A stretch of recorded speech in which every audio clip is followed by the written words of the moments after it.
Hello everyone and welcome back to 1000 Gurus, where we share stories and lessons from people of all walks of life. My name is J.R. Yonocruz. So today's episode is actually a book episode, so a book highlight episode.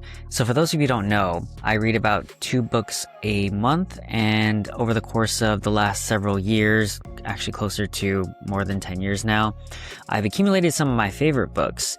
And once I started this podcast, I knew that at one point I wanted to start a series where I share my book summaries and notes into these sort of smaller and digestible audio format book summaries and highlights.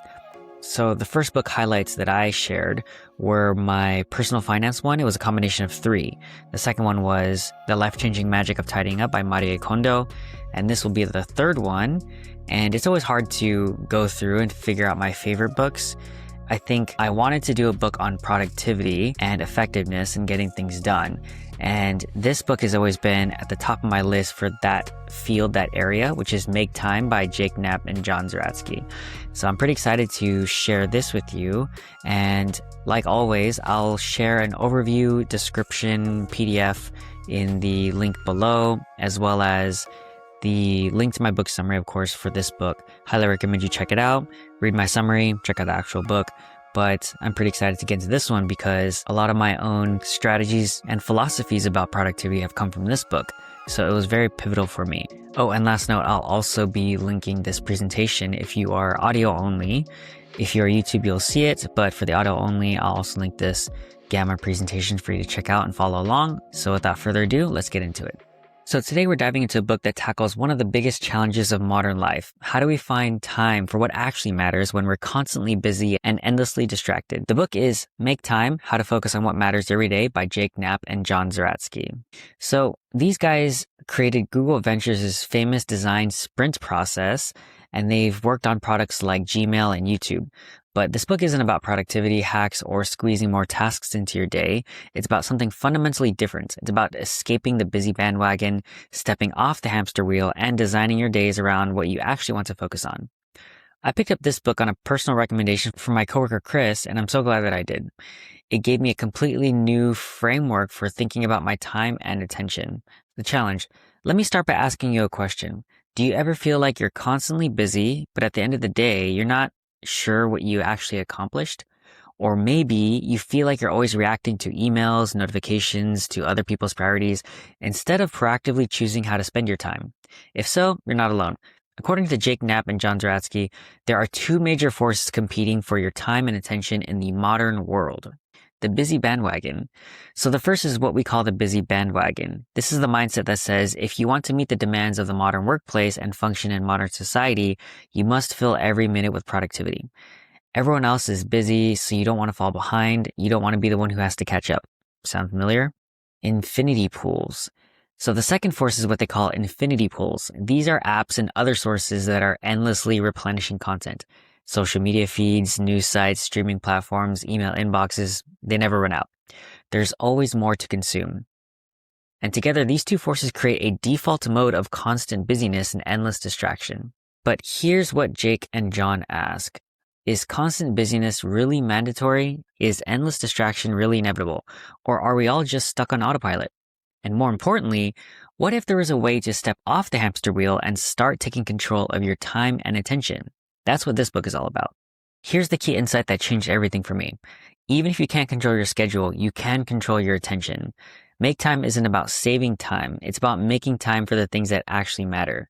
So it's not about productivity. It's not about checking off more to-dos or optimizing every minute. It's about intentionality. Before Jake and John wrote this book, they spent years running design sprints at Google Ventures. These were 5-day work weeks dedicated to solving one specific problem. And then they noticed 4 critical lessons from these sprints. So lesson 1, something magical happens when you start your day with one high priority goal. Drawing your attention to one big focal point changed everything. Instead of scattering energy across dozens of tasks, they focused on one thing. Lesson 2, you get more done when you ban devices. When they removed phones and laptops from the room during focused work, productivity skyrocketed. It removed the defaults and switched to focus. Lesson number 3, the importance of energy for focused work and clear thinking. They observed how things like a healthy lunch, a quick walk, frequent breaks, and a slightly shorter workday helped maintain peak energy, resulting in better and more effective work. Lesson 4, the experiments taught them the power of experiments. Experimenting allowed them to improve the process. Seeing the results of their changes firsthand gave them deep confidence that they could keep getting better. So they took these lessons and distilled them into a 4-step framework that you can use every single day. Number 1, highlight. 2, laser. 3, energize. 4, reflect. That's it. 4 steps, repeated daily. Let me break down each one. Highlights. What is a highlight? Your highlight is one thing you want to make sure happens today. It's not a to-do list. It's not everything you need to get done. It's the single most important or most satisfying thing you want to focus on. Jake and John say that every day you should have a highlight, something bigger than a to-do task, but smaller than a big lofty goal. And here's the important part. Your highlight doesn't have to be something you need to do. It can be something you want to do. How do you choose your highlight? They give you 3 criteria. Number 1, urgency. What is the most pressing thing you have to do today? Number 2, satisfaction. Which highlight will bring you the most satisfaction at the end of the day? Number 3, joy. When I reflect on today, what will bring me the most joy? Some days, urgency wins. Other days, you choose based on what will feel most satisfying or joyful. Intentionality. So here's a line from the book that really stuck with me. You only waste time if you're not intentional about how you use it. Think about that. Time isn't wasted if you choose how to spend it. Even if you spend an hour reading a novel or playing with your kids or going for a walk, if you choose it, it wasn't wasted. Jake and John offer several tactics for choosing your highlight. Write it down on a sticky note, groundhog it, repeat yesterday's highlight if it was meaningful, stack rank your life, so list out your big priorities and choose the number 1, batch the little stuff, so combine small tasks into one highlight, or use a burner list, 2 columns, front burner, top priority, back burner, second priority. A good rule of thumb is to choose a highlight that takes 60 to 90 minutes, and it's okay if you change your highlight during the day if something more important or meaningful comes up. Laser, creating time for your highlight. Okay, so you've chosen your highlight. Now you need to actually make time for it. Jake and John offer tactics like schedule your highlight on your calendar, block your calendar to protect your time, bulldoze your calendar, so cancel meetings that aren't essential, just say no to requests that don't align with your priorities, design your day with a structured plan. Here's something that really resonated with me. A structured day creates freedom. Because you're not constantly deciding what to do next, you're freed up to focus on how to do it. You're focused on the moment. But making time isn't enough if you're constantly distracted. So the second part of Laser is about redesigning your relationship with technology. You can't swear off technology in the modern world, but you can redesign the way you use it to stop the reaction cycle. So here's some of their tactics. Try a distraction-free phone. Remove social media apps, games, and infinity pools. Log out of apps so there's more friction to get back in. Nix the notifications, so just turn them all off. Clear your home screen. Make it so boring you're not tempted to open your phone. Wear a wristwatch so you don't check your phone just to see the time. Leave devices behind when you don't need them. So remember infinity pools, those apps and sources of endlessly replenishing content. Here's how to stay out of them. Skip the morning check-in. Don't start your day by diving into email or social media. Block distraction kryptonite, so identify your biggest time drains and block them. Ignore the news. Most of it isn't actionable or important. Put your toys away. Physically remove distractions from your workplace. Put a timer on the internet to limit how long you can browse. One tactic that I love, instead of reacting to a trigger or prompt, you can use your favorite apps practically and intentionally. So slow down your inbox. Email is one of the biggest time sinks, and here's how to slow it down. You can deal with it at the end of the day, not the first thing in the morning. You can schedule email time and then batch it into specific windows. You can empty your inbox once a week, but not every day. Be slow to respond because you don't owe anyone an instant reply. Reset expectations. Let people know you check your email once a day. Making TV a sometimes treat. And for entertainment, don't watch the news. It's mostly noise. Put your TV in the corner and make it less central to your living space. Go a la carte instead of all you can eat. So choose individual shows instead of subscribing to everything. Finding flow. Finally, Jake and John talk about tactics to help you get into a flow state. So you can try shutting the door so you create a focused environment. Invent a deadline because urgency helps focus. Play a laser soundtrack. So music without lyrics to help concentration. I like to listen to classical music or sometimes classical piano jazz or coffee shop jazz or sometimes lo-fi. Set an invisible timer. They recommend timer. Start on paper, so avoid the temptation of digital distractions. staying in the zone, and how to stay in flow. Notice one breath, a quick mindfulness reset. Be bored, let your mind wander sometimes. Be stuck sitting on a problem, which can lead to breakthroughs. Take a day off, rest is productive. Or go all in, commit wholeheartedly. And here's a powerful quote they share. The antidote to exhaustion is not necessarily rest. The antidote to exhaustion is wholeheartedness.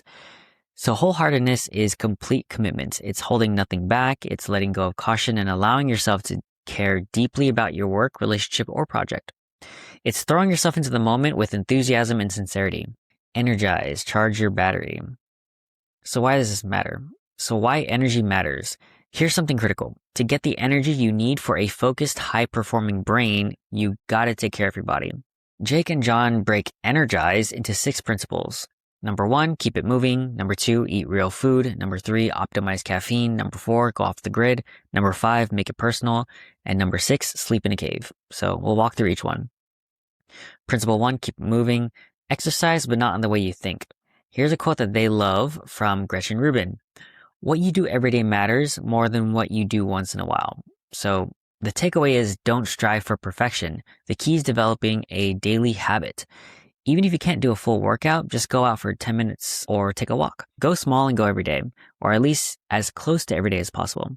Focus on daily doable exercise. And here's the thing about walking. It's practically a wonder drug. It helps you lose weight, avoid heart disease, reduce the risk of cancer, lower blood pressure, strengthen bones, and improve your mood through endorphins. Personally, for the last 2 years, I've been doing a minimum of 10,000 daily average steps. And it's been great. It really is a game changer for your mood, for the regularity, for going outside, breathing fresh air. I go walk around at a park, but I highly recommend it, especially when you have those long days where you're just sitting often. Walking is probably the closest thing you can do with the lowest amount of effort. And it's just nice. You can listen to a podcast or an audiobook like I do. They also recommend choosing inconvenience as a way to find opportunities for exercise outside of the gym. So for example, take the stairs, park further away, walk instead of drive, etc. You just have to be willing to reset your default from inconvenient to energizing. For me personally, I like to think of it as when I actively and intentionally decide to, let's say, park further in a parking lot, I frame it as I get to use my legs today and I walk joyfully and with gratitude because some people don't have the opportunity or the ability to walk. And so I see it as a way to not only get steps, so it's gamified with my Fitbit, but also because it's healthy for me. So one tactic that they share is the 3x3 workout technique. So 3 times a week, do the following 3 steps. As many push-ups as possible, rest 1 minute. As many squats as possible, rest 1 minute. As many lifts as possible, curls, pull-ups, whatever, rest 1 minute. That's it. Simple and effective. Eat real food. Principle number 2, eat like a hunter-gatherer, real whole foods. They also talk about fasting to a point. It makes your mind clear and your brain sharp, which is also good for staying focused on your priorities. And they recommend snacking like a toddler. Simple, healthy snacks like fruit, nuts, or veggies. Principle number 3, optimize caffeine. Caffeine doesn't technically give you an energy boost. It just blocks you from having an energy dip caused by sleepiness. Here's how to optimize it. Studies show it's best to drink 2 to 3 cups between 9 and 10:30 a.m. with your last cup between 1:30 and 2:30 p.m. Don't wait until you're groggy. Anticipate and caffeinate 30 minutes before you expect your energy to dip, usually right after lunch. For me, I always feel my energy dip between 2 and 4 p.m. It's always on time, especially when I have a big lunch. Try a caffeine nap. Now, this blew my mind. So what you want to do is you drink caffeine, then immediately take a 15-minute nap. Obviously, time this for when you're sleepy, and then you take the nap, right? Don't try to force yourself to do it. But the nap clears out the adenosine, if I'm pronouncing that correctly, and you'll wake up just as the caffeine kicks in. It's kind of like a double whammy. And one more tip, disconnect sugar from your caffeine. Black coffee or tea without added sugar works best. Principle number 4, go off the grid. Take breaks, real breaks. Get woodsy. Even brief exposure to nature lowers stress, heart rate, and blood pressure. So again, if you combine that with your daily walking, if you go to a local park or something, it's always good to be in nature. Trick yourself into meditating. So meditation is rest for your brain and exercise for your brain. Leave your headphones at home. Give your brain some quiet.